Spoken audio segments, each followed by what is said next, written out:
The door creaked open, and there he was, Elliot, sprawled across the couch, shirtless, his chest rising and falling in the dim glow of a Portland dawn. My breath caught, a traitor to the walls I'd built around my heart, as the sight of him, all careless beauty, lit a fire I'd sworn to smother. I, Jamie Torres, was not supposed to feel this way. Not for my straight roommate. Not for the man who'd become my closest friend in this rain-soaked city. It was September, and the air carried the crisp edge of fall, seeping through the cracked window of our shared apartment in the Alberta Arts District. I'd moved to Portland 2 years ago, chasing a graphic design gig at a small studio, leaving behind the chaos of my conservative family in Texas. Elliot Harper, a barista with dreams of opening his own coffee shop, had answered my Craigslist ad for a roommate. He was everything I wasn't: confident, effortlessly charming, and straight as the Columbia River. We clicked instantly, late-night talks over cheap beer, shared playlists, and a mutual love for old vinyl records. But somewhere along the way, my feelings had slipped into dangerous territory. That morning, I stood frozen in the living room, my backpack still slung over one shoulder, my sketchbook clutched to my chest. Elliot stirred, one arm flung over his head, his blonde hair a mess of waves. The blanket had slipped, revealing the curve of his hip, the faint trail of hair disappearing beneath his waistband. I should have looked away. I should have walked to my room, shut the door, and buried this ache. But my feet wouldn't move, and my heart, God, my heart, was a wildfire. Jamie. His voice, rough with sleep, snapped me out of it. I flinched, my sketchbook slipping to the floor with a thud. Shit. Sorry, I didn't mean to wake you. I stammered, scrambling to pick it up. My face burned, and I prayed he couldn't see the truth in my eyes. He sat up, rubbing his face, the blanket pooling around his waist. Nah, you're good. What time is it? Like 7. I turned toward the kitchen, desperate to escape. Coffee. Yeah, you're a lifesaver. He grinned, that easy, lopsided smile that made my chest ache. As I busied myself with the coffee maker, I tried to focus on the mundane. Grind the beans, fill the filter, don't think about him. But the image of him half-naked on the couch was seared into my mind, a forbidden sketch I couldn't erase. Elliot and I had a rhythm, a fragile balance. He'd talk about his dates, women he met at the coffee shop, with their bright laughs and floral perfumes, while I'd nod, laugh along, and pretend it didn't sting. I'd dated too, casually, guys I met through apps or at queer open mic nights, but none of them stuck. None of them were him. And that was the problem. Elliot was safe, unattainable, a fantasy I could never touch. Until that morning, when the sight of him broke something in me, and I wasn't sure I could put it back together. By the time the coffee was ready, Elliot had pulled on a faded t-shirt and joined me in the kitchen. The space was small, cluttered with mismatched mugs and a dying houseplant we'd named Carl. He leaned against the counter, close enough that I could smell his cedarwood body wash. You okay, man? You seem off. I forced a laugh, handing him a mug. Just tired.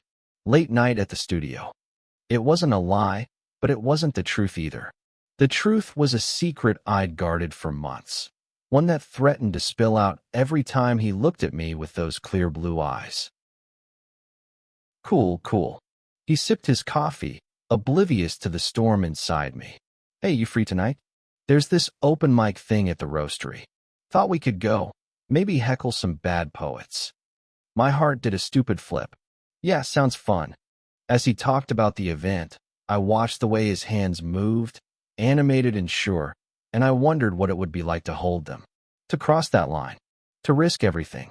But I couldn't. Not when he was straight. Not when our friendship was the only anchor I had in this city.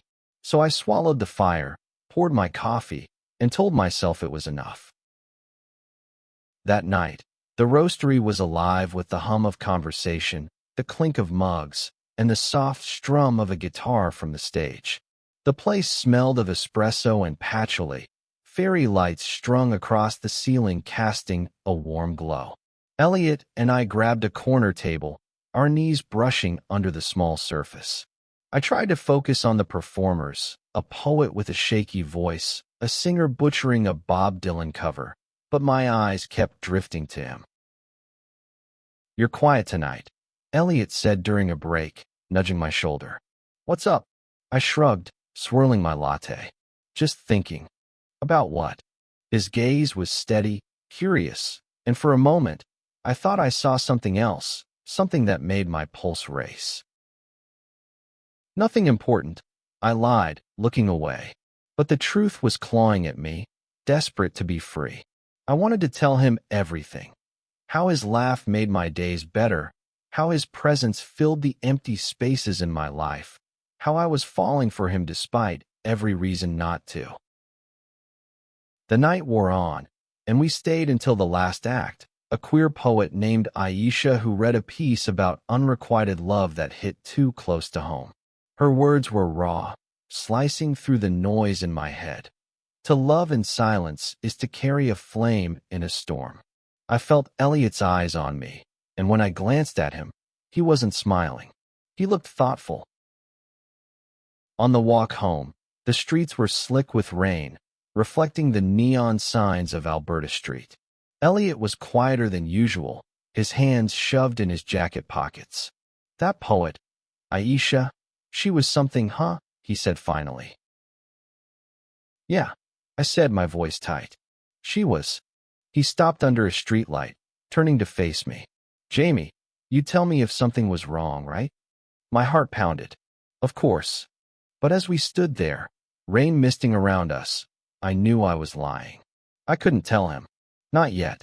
Not when the fire in my chest was both my secret and my undoing. The next week was a tightrope. Every moment with Elliot felt charged, like static before a storm. I threw myself into work, sketching logos for a local brewery, but my mind kept drifting to him, to the way his eyes crinkled when he laughed, to the casual brush of his shoulder against mine. I was drowning in my own feelings, and the harder I tried to pull back, the deeper I fell.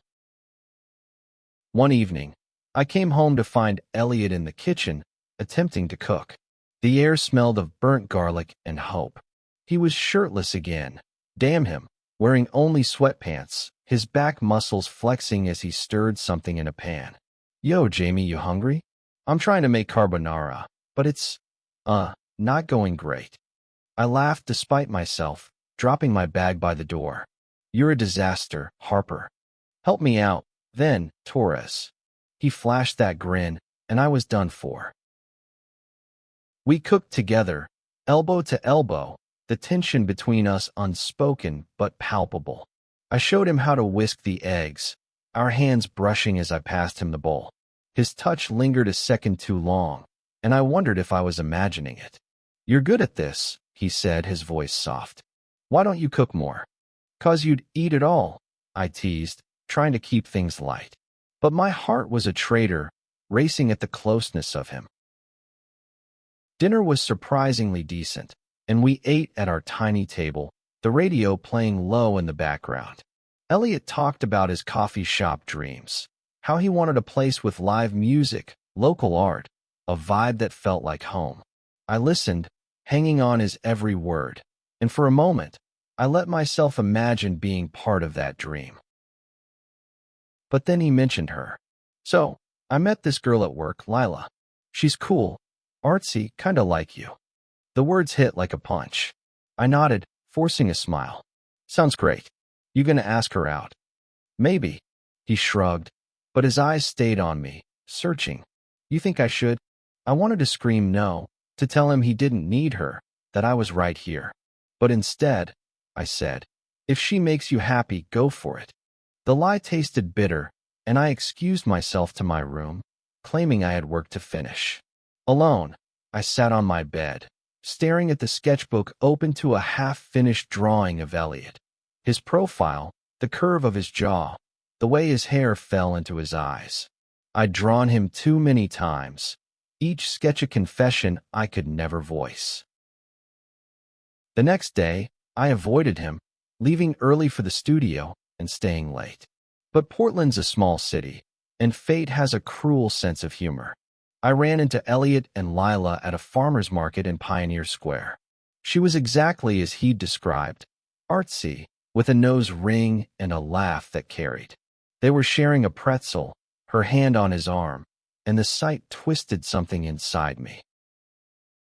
"Hey, Jamie," Elliot called, waving me over. I wanted to run, but my feet carried me toward them. "Hi," I said, my voice flat. Lila smiled, oblivious, but Elliot's brow furrowed. "You okay, man?" he asked, stepping closer. "Yeah, just busy day." I forced a grin, but it felt like a grimace. Lila chatted about her pottery, and I nodded along, my eyes on Elliot. He wasn't smiling as brightly as before, and I wondered if he could sense the storm in me. That night, I couldn't sleep. The apartment was too quiet, the weight of my feelings too heavy. I slipped into the living room, hoping a glass of water would calm me, but there was Elliot, awake, sitting on the couch with a beer. "Couldn't sleep either?" he asked, his voice low. "Nah." I sat beside him, keeping a careful distance. The silence stretched, heavy with things unsaid. "Jamie," he said finally, "you've been weird lately. Did I do something?" My throat tightened. "No, you're fine. It's me." He turned to face me, his knee brushing mine. "Talk to me, man. You're my best friend." Best friend. The words were a knife. I wanted to be more, but I couldn't say it. Instead, I shook my head, muttering, "It's nothing. Just stress." But as I stood to leave, his hand caught my wrist, gentle but firm. "Jamie, wait." I froze, my pulse hammering. His touch was fire, and I was burning. His hand lingered on my wrist, and the world narrowed to that point of contact. I couldn't breathe, couldn't think, couldn't look away from Elliot's eyes, blue and searching, like they could see straight through me. "Jamie," he said again, softer. "What's going on with you?" I pulled away, my heart a drumbeat in my chest. "I told you it's nothing." My voice cracked, betraying me. I turned toward the kitchen, needing distance, but he followed, his bare feet soft against the hardwood. "Bullshit," he said, not angry but firm. "You've been dodging me for days. If I screwed up, just tell me." "You didn't screw up." I snapped, louder than I meant to. I faced him, my hands clenched. "It's not you, okay? It's me. It's always been me." His brow furrowed, confusion and concern warring on his face. "What does that even mean?" I laughed, a bitter sound. "You wouldn't get it, Elliot. You can't. Try me." He stepped closer, too close, and I could feel the heat of him, the pull of him. My resolve was crumbling, and I hated myself for it. "I can't," I whispered, my voice breaking. "I can't do this." I fled to my room, shutting the door before he could follow. My sketchbook lay open on the bed, Elliot's face staring up at me, every line a piece of my heart. I slammed it shut, but it didn't help. Nothing helped. The next morning, I left before he woke, spending the day at a coffee shop, sketching strangers to distract myself. But every face became his, every smile a ghost of his grin. When I finally returned home, Elliot was waiting, sitting on the couch with a determined look. "We're talking," he said, no room for argument. "No more running." I sighed, dropping my bag. "Elliot, please." "No," he stood, crossing his arms. "You're my best friend, Jamie. Whatever's eating you, I want to know. I need to know." The word friend stung, but his earnestness broke me. I sank onto the couch, my hands in my hair. "You don't understand what you're asking." "Then make me." He sat beside me, close but not touching, his presence both comfort and torture. I took a shaky breath. "I'm in love with you, okay?" The words spilled out, raw and reckless. "I've been in love with you for months, and it's killing me because you're straight, and you're my friend, and I can't lose you. but I can't keep pretending either." The silence was deafening. Elliot stared at me, his expression unreadable, and I braced for the worst: rejection, pity, the end of everything. But then he spoke, his voice quiet. "You're in love with me?" I nodded, unable to meet his eyes. "I'm sorry. I didn't mean for this to happen." "Jamie." He hesitated, and I could hear the weight in his pause. I don't know what to say." "You don't have to say anything," I said quickly, standing. "Just forget it. Please." But he grabbed my hand, pulling me back. "Don't do that. Don't shut me out." I looked at him then, and what I saw wasn't pity. It was confusion, yes, but also something else, something that made my heart lurch with dangerous hope. "Elliot, I can't keep doing this," I said. "I can't keep pretending I'm okay when I'm not." He didn't let go of my hand. I'm not sure what I feel," he admitted, his voice raw. "But I know I don't want to lose you either." The words hung between us, fragile and heavy. For the first time, I let myself hope, even as fear clawed at me. Because hope was dangerous, and I was already too far gone. The days that followed were a blur of tension and possibility. Elliot didn't pull away, but he didn't lean in either. We moved around each other carefully, like dancers learning new steps. I tried to focus on work, on my art, but every moment with him felt like a test. One night, he suggested we go to Forest Park, a sprawling greenscape just outside the city. We hiked in silence, the crunch of leaves underfoot the only sound. At a clearing overlooking the Willamette River, we stopped, the city lights twinkling below. "I've been thinking," Elliot said, his voice low, "about what you said." My heart stopped. "Yeah." He looked at me, his eyes catching the moonlight. "I don't know if I'm like you, but I know you're important to me, more than anyone." I swallowed, my throat tight. "What are you saying?" "I'm saying," he stepped closer, his breath visible in the cool air. "I'm saying I want to figure this out. With you." And then, before I could process it, he kissed me. A tentative, searching kiss that set my world ablaze. The kiss was a spark, and I was kindling.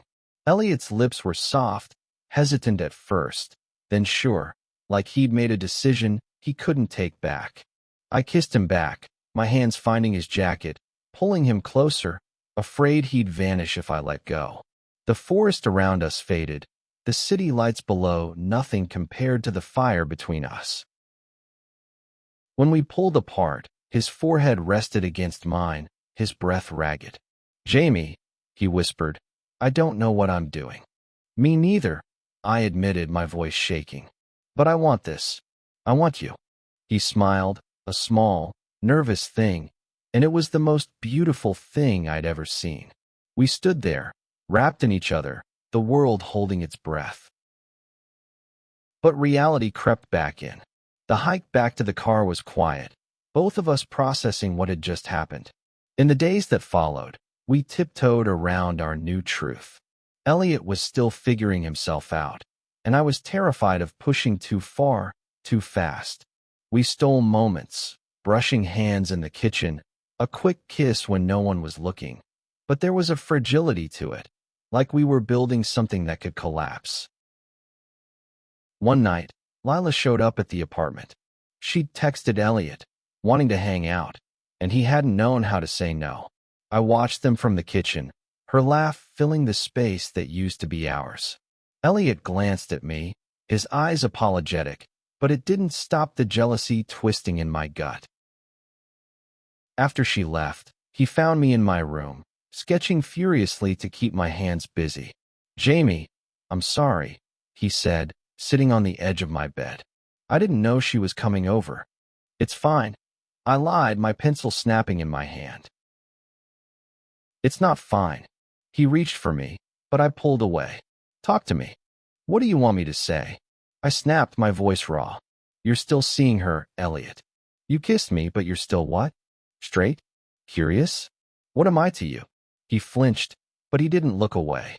"I don't know yet," he said honestly. "But I know I feel something for you. Something real." "Then why is she still here?" I hated how small I sounded, how desperate. Because I'm scared, he admitted, his voice breaking. I've never felt like this about a guy before.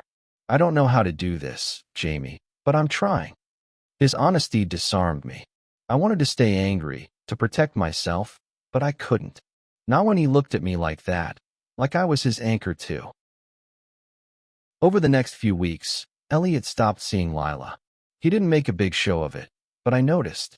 We grew closer, our moments less tentative, more sure. One night, he took me to the roastery again, to the same open mic night where Aisha's poem had cracked me open.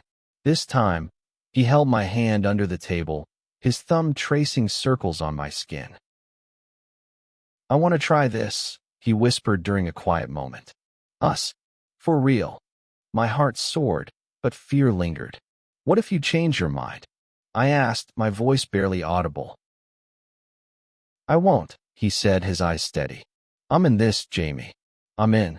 Months later, we stood together in the same clearing in Forest Park, the city sparkling below.